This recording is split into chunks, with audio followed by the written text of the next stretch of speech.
Hello, this is Bob Jackson here. I'm the K-12 educational liaison with the PRISM project here at Rose-Hulman Institute of Technology.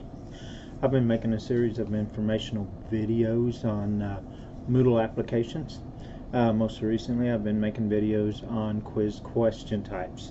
This will be the last quiz question type that I will cover in these videos. This quiz question type will be drag and drop to marker. I like these questions. I like them real well because I'm a science teacher. Biology teachers and chemistry teachers, physics teachers, and even social studies teachers, because that's actually an example I'll use on this one just to show an application outside of sciences. We really like these questions because it's a way you can use some images and illustrations and maps and diagrams. If in biology class you've done dissections or you've done real lab type stuff, you can take pictures of what you've done and make it like a practical and have students label them. Okay, and I like it because when they're labeling them, they don't have multiple guess boxes. Okay, boxes for answers or lines to answers are not on the image. So they actually had to label the image and pick the spot on the image where to put the right answers. Okay, they literally drag and they drop the answers right onto the correct structure or correct location on a map or what have you. Okay, so I really like these. I think these questions can take a level of assessment up a notch in some classes, particularly like college challenge classes or AP classes, or classes that you just want to push them just a little bit further. Okay, so anyway, that's the type of question we'll cover. If you haven't watched any of these videos, I have several of them on the Moodle applications.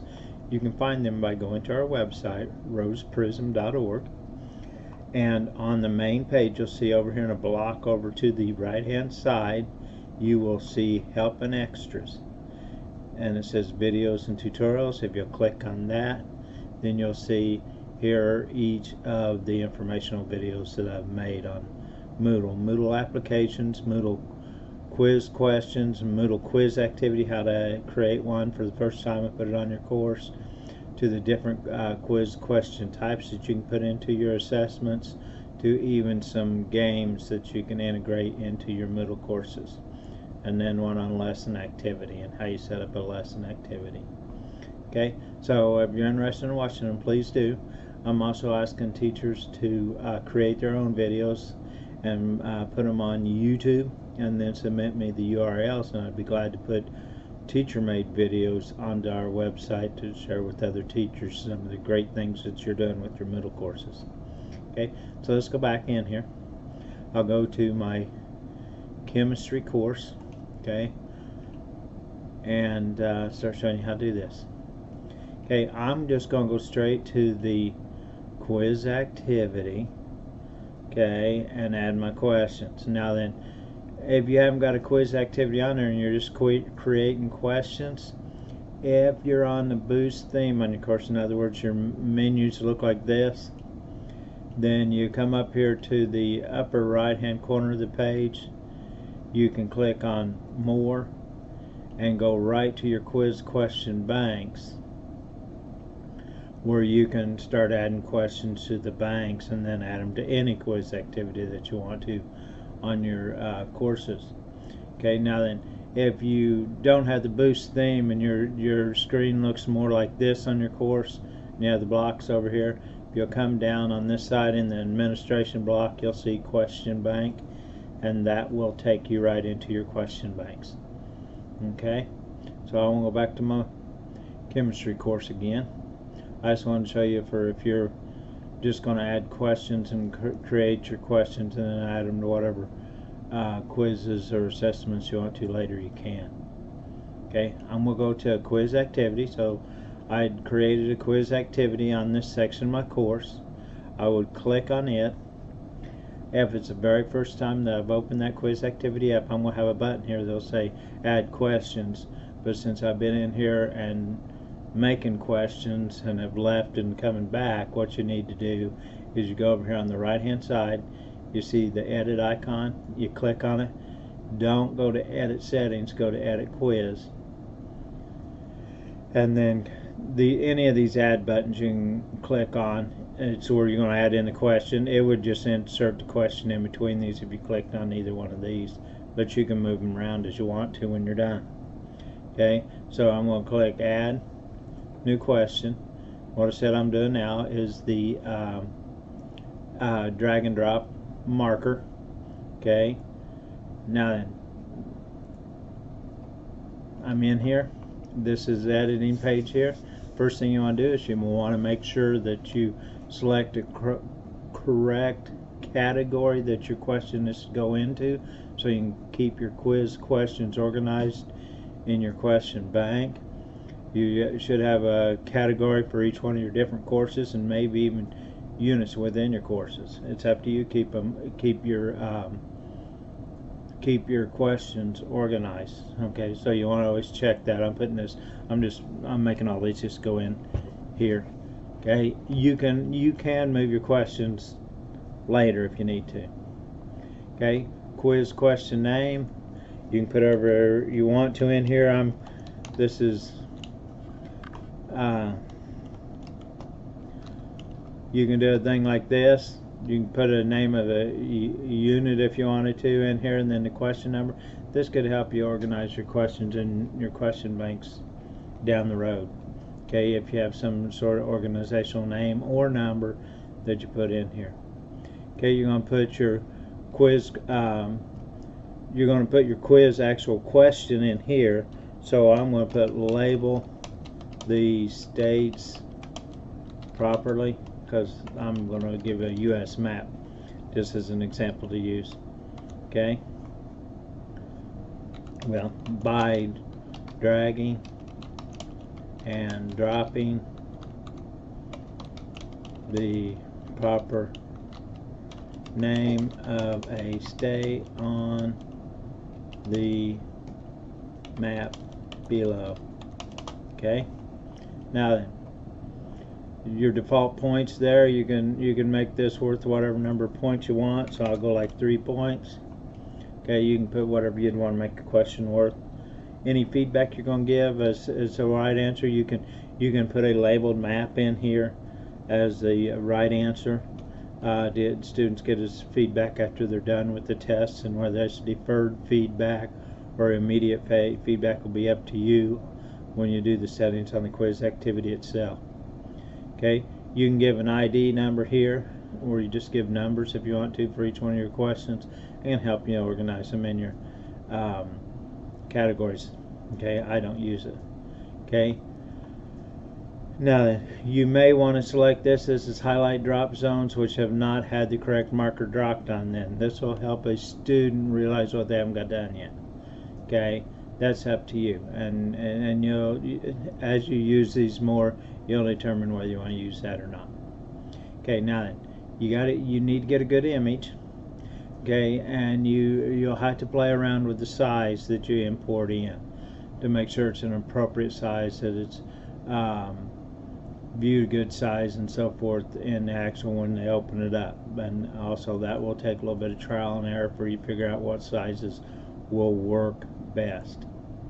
Okay, now so then I chose my file, it come in, that size looks pretty good. Okay, you need to kind of size it before you put it in. You cannot that's the thing I don't like about this, you cannot resize them in here. You're going to have to get it to a good size when you bring it in. Okay, so there's my US maps. My markers are my answers. Okay, so I'm going to do like California, Indiana, Florida, Texas, and that's enough for what we're doing. Okay, now then, what you got to do, you've got to outline each one of these states with a shape. Okay, now then, you're limited. You can use circles, you can use squares, and you can use polygons.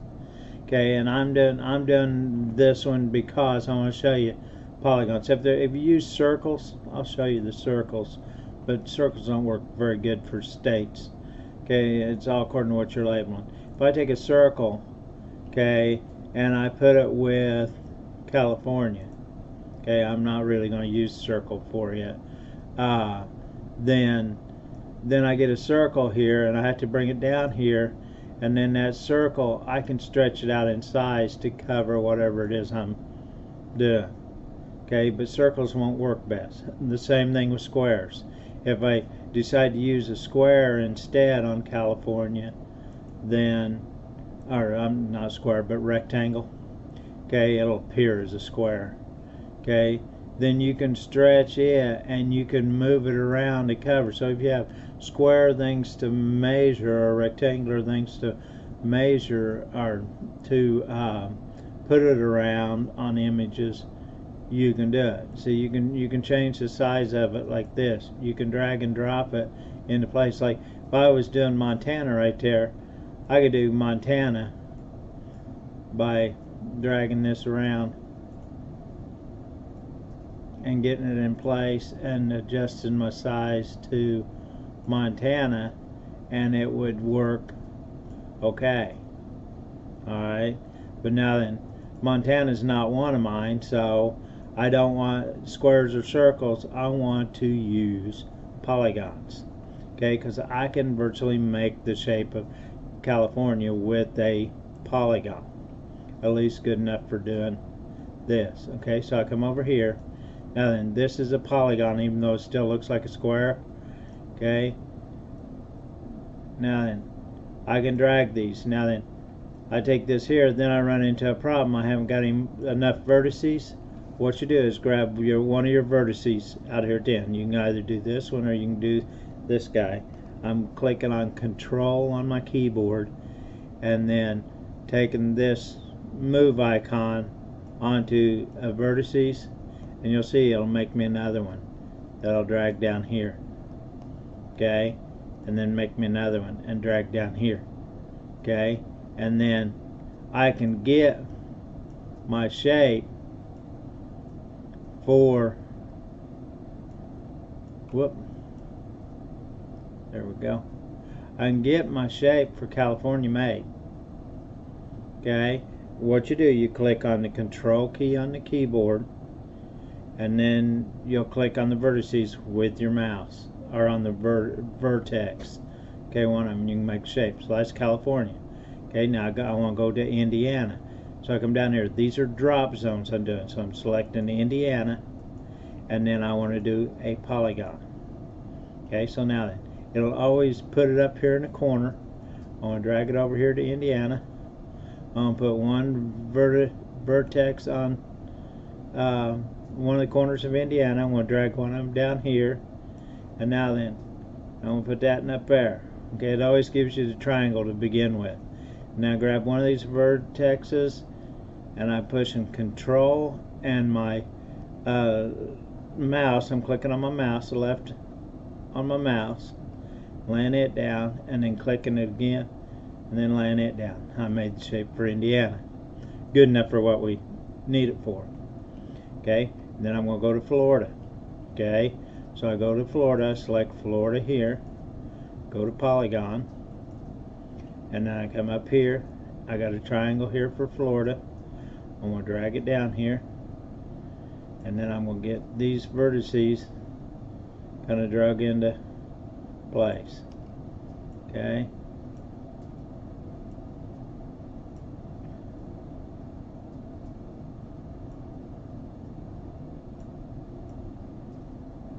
yep, I think I made too many of them. No, I didn't. Got it. Okay, now then, got that too far up in Georgia, so I'm going to bring it down to right there. Okay, and then if I think I need to add me another one here, I just bring that over there and put it. Okay, if I need another one here, I'm going to drag that out so I get the good shape for Florida. There we go. Okay, now then I got Texas. Okay, I select Texas here, I go to Polygon, I come up here, I've got a triangle to begin with for Texas. Whoop, I grabbed it in the wrong place. That's alright. So I grab, you want to grab on the circle, what you want to do to drag them. I grab on the circle, I put one of them vertices on there. I want to take this vertex over here and put it there. I want to take this one, put it there, and then control key on one of them and drag it that way. Didn't do that quite right. Got a hold of the wrong one. Okay.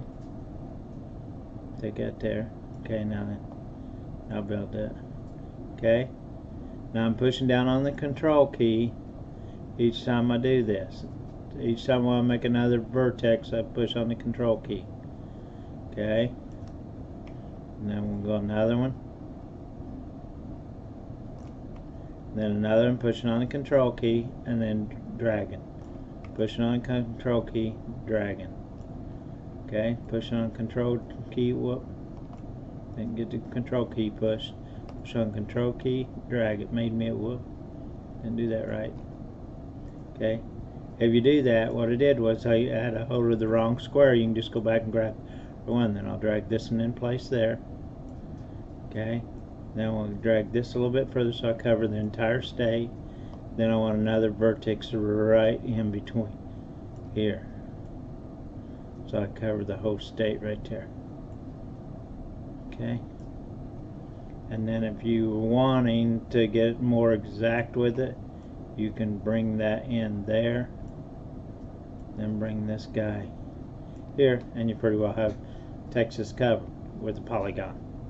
Okay. Now then, those are your, and that's where you made the answers into the right places. Okay, so your markers you made up here, those are your labels. Down here you click on the drop down menus here and you say what shape they are.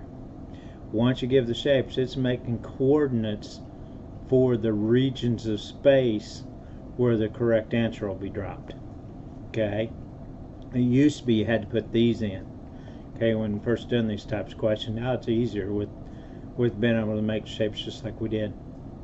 Okay, and then the rest of it's just like any of the rest of the questions. You got combined feedback here that you can give.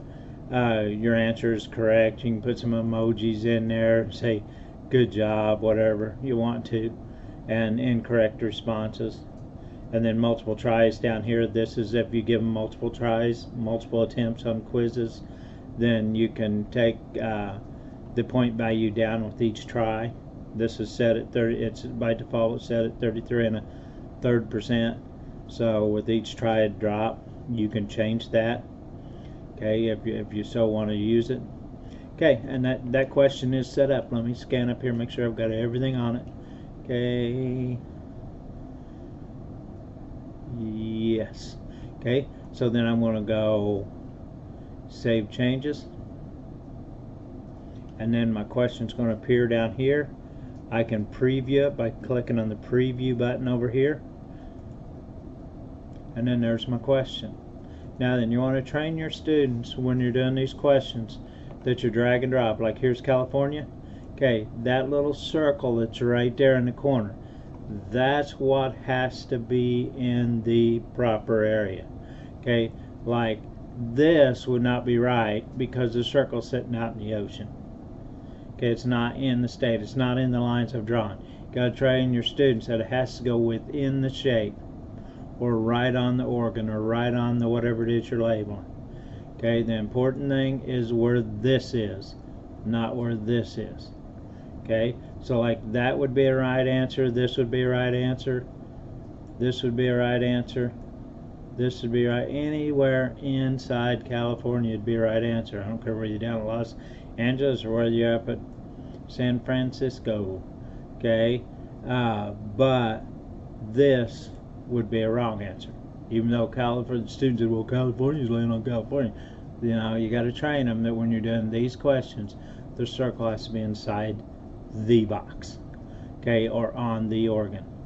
Okay, and then Florida there, okay, Texas there, okay, that's your drag and drop. Okay, Now then, I must have unlimited checked on that. You can, if you don't check unlimited, when they're done, they'll disappear from down here. Okay.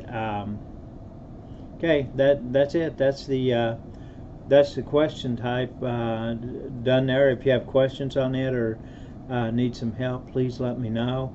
If you have some of your own videos that you've made or you would make, please submit them to me. Submit me the URLs. We prefer that you put them on YouTube.